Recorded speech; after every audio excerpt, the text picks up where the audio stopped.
Alors, la comptabilité analytique d'exploitation, donc à travers le plan qu'on va procéder, donc introduction générale, nécessité de la comptabilité analytique, l'objectif de la comptabilité analytique, processus de production et archive de coûts, la définition d'un coût, donc schéma de processus de production et détermination des coûts, charges de la comptabilité analytique, les charges de la comptabilité analytique, les charges non incorporables, les charges supplétives et la classification des charges de la comptabilité analytique en charges d'exploitation, charges directes et charges indirectes. Alors, la compétence recherchée de cette séquence, c'est mettre en évidence les lacunes et les limites de la comptabilité générale, présenter les objectifs de la comptabilité analytique d'exploitation, présenter le processus de production ainsi la détermination des coûts, déterminer les charges de la comptabilité analytique d'exploitation, classer les charges de la comptabilité analytique d'exploitation en charges directes et charges indirectes. Les prérequis, bien sûr, la maîtrise du savoir et savoir-faire en matière de comptabilité générale et la maîtrise de calculer les opérations arithmétiques en conséquence. Comme vous le savez bien sûr, la comptabilité générale, c'est un système d'enregistrement de toutes les opérations effectuées par l'entreprise. Et ces opérations effectuées par l'entreprise fournissent des informations aux responsables et aux gérants. Pourquoi donc une comptabilité analytique qui complète la comptabilité générale? Alors la problématique traitée à travers cette séquence-là, quelles sont donc les lacunes et les limites de la comptabilité générale qui ont poussé bien sûr les gérants à mettre en place une comptabilité analytique d'exploitation. Alors la comptabilité générale est une comptabilité légale qui est orientée vers d'abord la saisie des données d'après leur nature, c'est-à-dire soit des opérations qui sont liées à l'exploitation, soit des opérations non courantes, des opérations exceptionnelles non liées à l'exploitation. Deuxième point, la comptabilité générale ne s'intéresse qu'au flux externe, c'est-à-dire à travers ce schéma-là, on peut tout simplement savoir que la comptabilité générale s'intéresse au flux externe, c'est-à-dire donc les entrées, l'entreprise tisse des relations avec ses partenaires, c'est dans le cadre de marché en amont, c'est-à-dire les entrées de l'acquisition des immobilisations, matières premières et autres. Et là, l'entreprise, bien sûr, utilise donc les entrées pour pouvoir, bien sûr, produire des biens et services destinés au marché en aval, c'est-à-dire les sorties ou bien les outputs. On constate ici, bien sûr, que la comptabilité générale ne rend pas compte du processus de transformation entre les entrées, c'est-à-dire les inputs, et les sorties. Donc, une boîte noire. Et dans ce cadre-là, c'est une limite, une lacune de la comptabilité générale. Si on suppose qu'une entreprise fabrique 3 produits, ici, P1, P2, P3, et donc le résultat obtenu selon la comptabilité générale sur les 3 produits, supposons qu'on a un bénéfice de 200. Un bénéfice, donc c'est un résultat global sur les 3 produits. Et là, c'est une limite de la comptabilité générale, car on ne peut pas savoir, la comptabilité générale ne fournit pas une information concrète sur le résultat sur chaque produit. Et donc, la comptabilité générale donne un résultat unique de 100 et global sur les 3 produits et a posteriori, à la fin du processus, sans détailler le processus de transformation. Si donc une comptabilité de synthèse qui nous donne les synthèses, soi-disant donc le résultat global final, qui ne permet pas de savoir les détails sur ce résultat. À la fin de l'exercice, on a comme document de synthèse le CPC qui dégage le résultat. Donc, en comptabilité analytique d'exploitation, le résultat est détaillé. On voit ici, on a la possibilité de connaître le résultat sur chaque produit. Supposons que le produit 1 dégage un bénéfice de 100, le produit 2 une perte de 50 et le produit 3 un gain de 150. Le total ici, c'est de 100. La différence, c'est qu'ici, on a un résultat unique et global. Ici, on a des résultats détaillés qu'on peut bien sûr les analyser par la suite. La comptabilité analytique d'exploitation, détermination du résultat par type de produit. Et ça, c'est un avantage de la comptabilité analytique d'exploitation que la comptabilité générale ne peut pas bien sûr donner. Alors en général, on peut avoir ici une comparaison entre la comptabilité générale et la comptabilité analytique selon des critères. Et là, on peut bien sûr détecter les limites et les avantages de chaque type de comptabilité. Donc, au regard de la loi, la comptabilité générale est obligatoire. Chaque entreprise doit tenir une comptabilité générale selon les normes prescrites par le plan comptable. Et la comptabilité analytique est facultative. Chaque entreprise peut adopter donc une comptabilité analytique propre à elle, selon ses besoins spécifiques. En vision de l'entreprise, la comptabilité générale est globale, alors que la comptabilité analytique est détaillée. On a vu l'exemple sur les 3 produits tout à l'heure. De point de vue l'horizon, la comptabilité générale donc, nous donne des résultats a posteriori.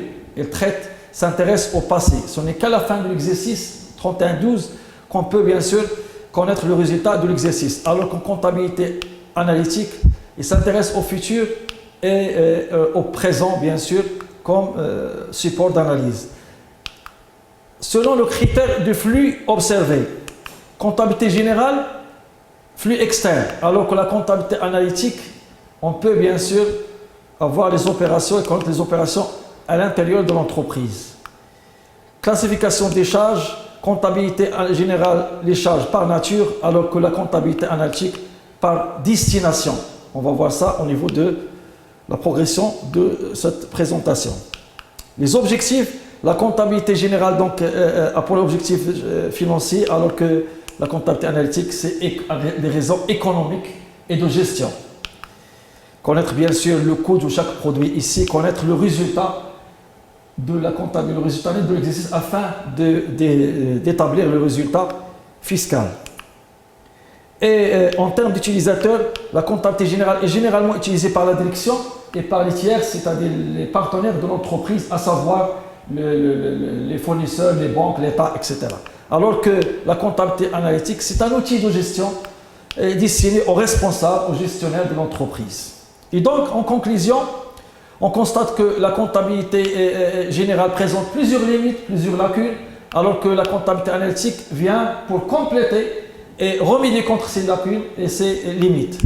En conclusion, on peut dire que la comptabilité générale est fiscalement obligatoire pour déterminer l'assiette fiscale, c'est-à-dire le résultat fiscal sur lequel l'entreprise paye les impôts. C'est donc une comptabilité légale, codifiée et non formalisée. Donc, la comptabilité générale légale, codifiée et formalisée, destinée aux actionnaires et aux tiers, l'État, banque, fournisseurs, etc. Alors que la comptabilité analytique, en revanche, elle est facultative, non codifiée et destinée à l'intérieur, c'est-à-dire pour la direction générale, les responsables et les gestionnaires, afin de procéder au contrôle nécessaire.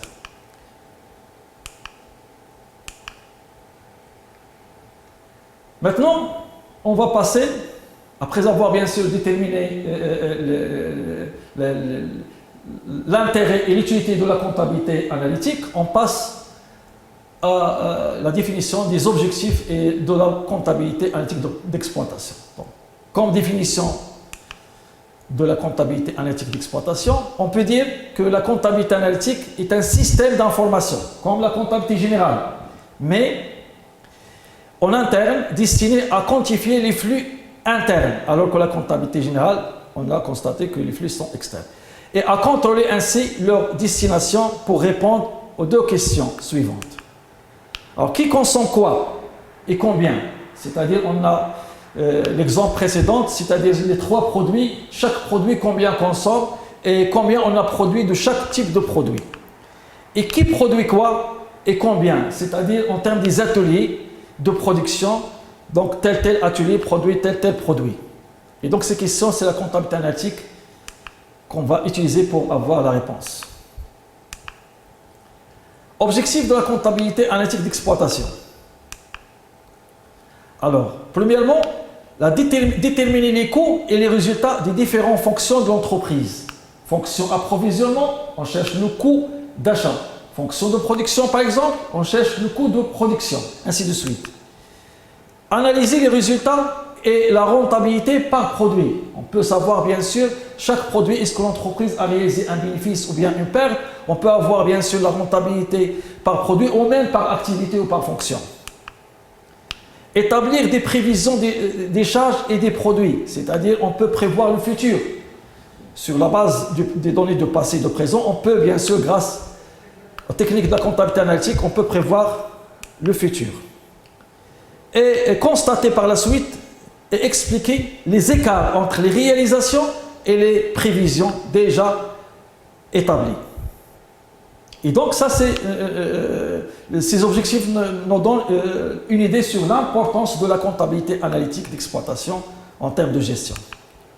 Et enfin, évaluer certains éléments de l'actif, c'est-à-dire stock de produits fabriqués et les immobilisations créées par l'entreprise. Ce sont des immobilisations produites par l'entreprise elle-même en général.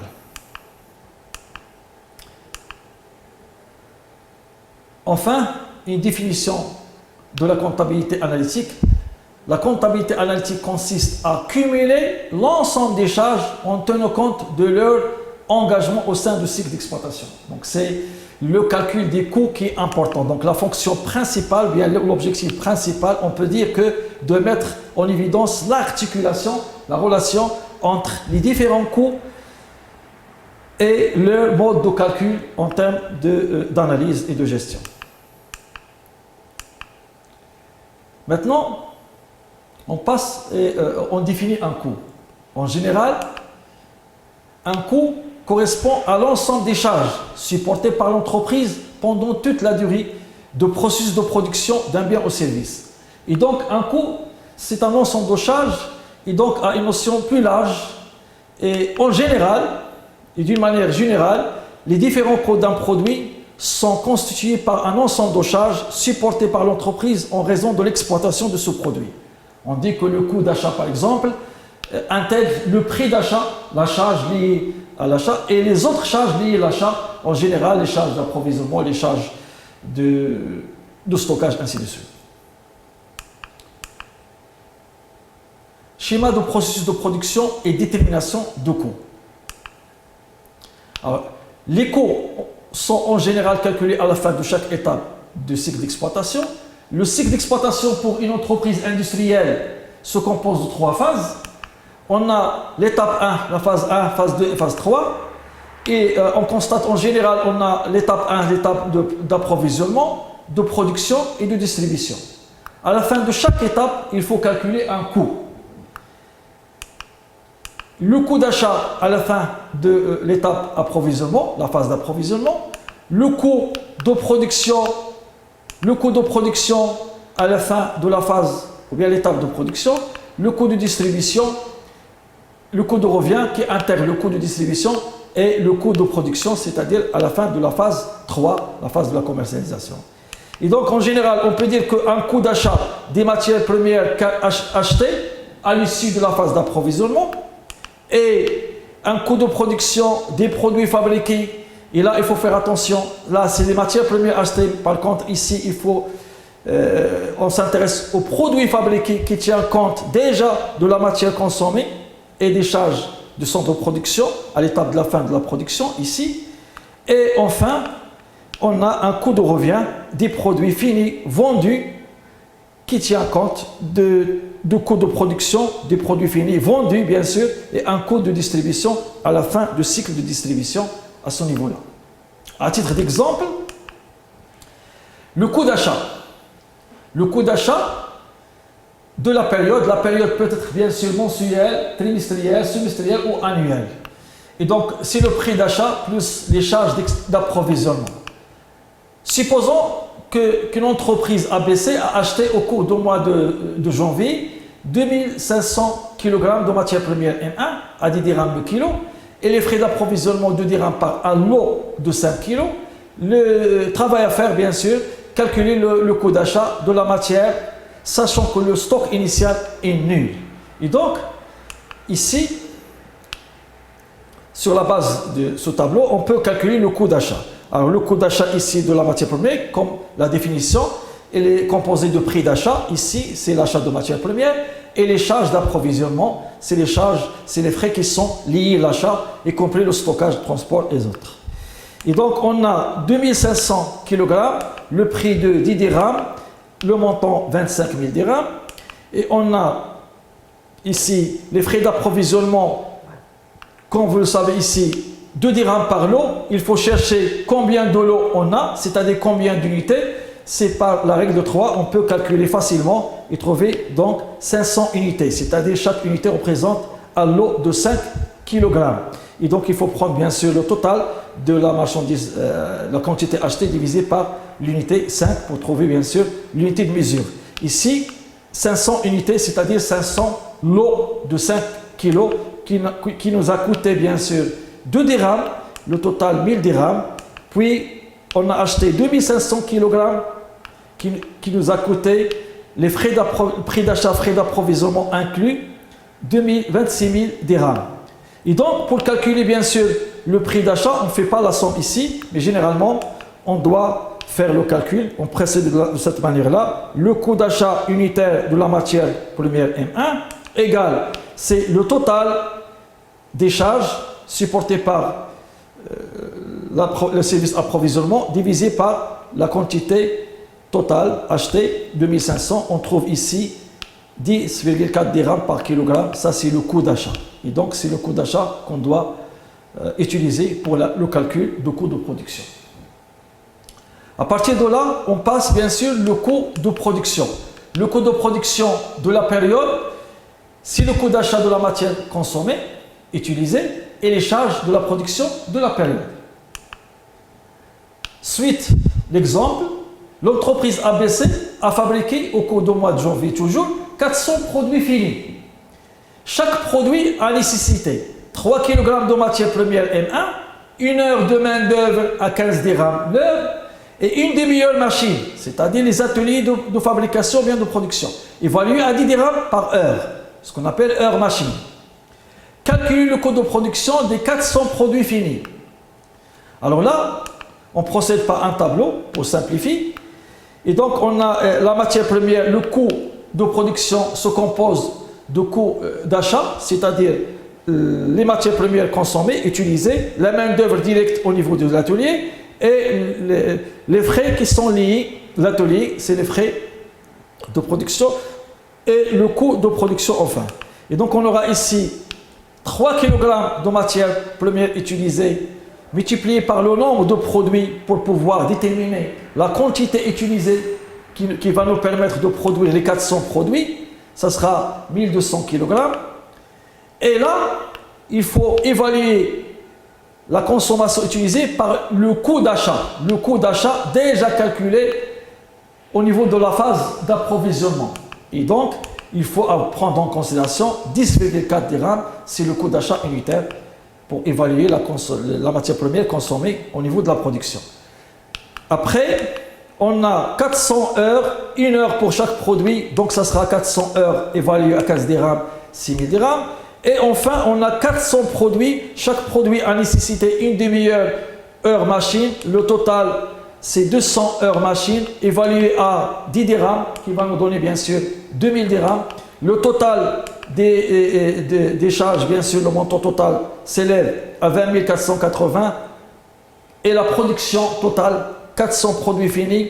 Pour calculer le coût de production ici unitaire, on doit procéder par le calcul de total des charges divisé par la quantité produite, 400 ici, pour pouvoir déterminer enfin le coût de production unitaire, 51,2 dirhams. Enfin, on doit passer au coût de revient des produits vendus. Tout à l'heure, on a calculé le coût de la production des produits finis produits. Mais maintenant, on a on doit calculer le coût de revient des produits finis vendus, qui concerne la distribution, le coût de production des produits vendus plus les charges de distribution, plus autres charges de production. Généralement, ce sont des charges de l'administration générale ou bien hors distribution. Exemple de la suite, l'entreprise ABC a vendu toute la production. C'est une hypothèse de base. C'est qu'on suppose que l'entreprise ABC a vendu les 400 produits finis. Les 400 produits finis. Et au cours du mois de janvier, chaque produit, les frais de vente s'élèvent à 12 dirhams, les frais d'administration générale à 1520 dirhams, sachant que le stock initial des produits finis est nul, calcule le coût de revient de 400 produits finis. Et donc, le tableau qui simplifie bien sûr le calcul, produits finis vendus, les frais de vente, frais d'administration et le coût de revient. Ici, on s'intéresse à la production, mais on a la production, toute la production est vendue, donc il s'agit de 400 produits finis. Le prix, bien sûr, à ce niveau-là, il faut tenir compte du coût de production unitaire calculé tout à l'heure. Le coût de production unitaire calculé, c'est-à-dire le montant de 51,2 dirhams. Le montant total ici, 20 480. Les frais de vente, on a chaque produit nécessite, l'entreprise supporte 12 dirhams comme frais de vente. Le montant 4800. Et les frais d'administration, ils sont considérés comme des charges hors production. Le montant, c'est 1520 dirhams. Les 400 produits finis, ici, vendus, le coût de revient. Et on a le total des charges. Et ça, c'est un coût complet qui tient compte de coûts d'achat et de coûts de production. Et donc, le coût de revient unitaire, c'est le total ici, 26 800 divisé par la quantité totale, 4000 produits finis. Le résultat obtenu, c'est 64. Et les 64 dirhams ici par produit fini représentent un coût complet qui prend en considération, bien sûr, toutes les charges cumulées lors du processus de production, bien d'exploitation. Donc, à ce niveau-là, on a constaté que la comptabilité analytique a une importance considérable dans la détermination des coûts et des coûts de revient qui permettent à l'entreprise de fixer une marge bénéficiaire et reste à savoir, bien sûr, donc, les charges retenues en comptabilité analytique d'exploitation, et ça sera l'objectif de la séquence prochaine.